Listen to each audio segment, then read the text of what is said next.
ఆంధ్రప్రదేశ్ ముఖ్యమంత్రి వైఎస్ జగన్మోహన్ రెడ్డిపై ఓ గుర్తు తెలియని ఆగంతకుడు రాయితో దాడికి పాల్పడ్డాడు. ప్రస్తుతం సీఎం జగన్ బస్సు యాత్ర చేస్తున్నారన్న విషయం తెలిసిందే. బస్సు యాత్రలో భాగంగా సింగనగర్కు చేరుకున్న సీఎం జగన్ ప్రజలకు అభివాదం చేస్తున్నారు. ఈ క్రమంలో ఓ వ్యక్తి సీఎం జగన్ పై రాయి విసిరాడు. ఈ ఘటనలో జగన్ ఎడమ కంటిపైన గాయమైంది. కనుబొమ్మ పైన గాయమైనట్లు స్పష్టంగా కనిపిస్తోంది. పక్కనే ఉన్న వైసీపీ ఎమ్మెల్యే వెల్లంపల్లికి సైతం గాయమైనట్లు సమాచారం.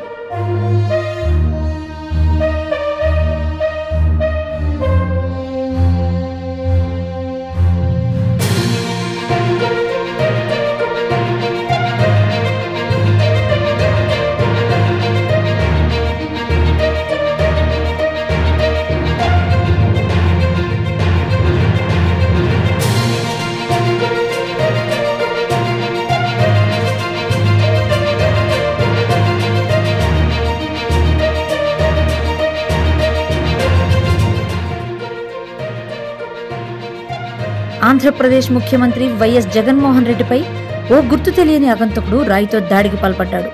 ప్రస్తుతం సీఎం జగన్ బస్సు యాత్ర చేస్తున్నారన్న విషయం తెలిసిందే. బస్సు యాత్రలో భాగంగా సింగనగర్కు చేరుకున్న సీఎం జగన్ ప్రజలకు అభివాదం చేస్తున్నారు. ఈ క్రమంలో ఓ వ్యక్తి సీఎం జగన్ పై రాయి విసిరాడు. ఈ ఘటనలో జగన్ ఎడమ కంటిపైన గాయమైంది. కనుబొమ్మ పైన గాయమైనట్లు స్పష్టంగా కనిపిస్తోంది. పక్కనే ఉన్న వైసీపీ ఎమ్మెల్యే వెల్లంపల్లికి సైతం గాయమైనట్లు సమాచారం.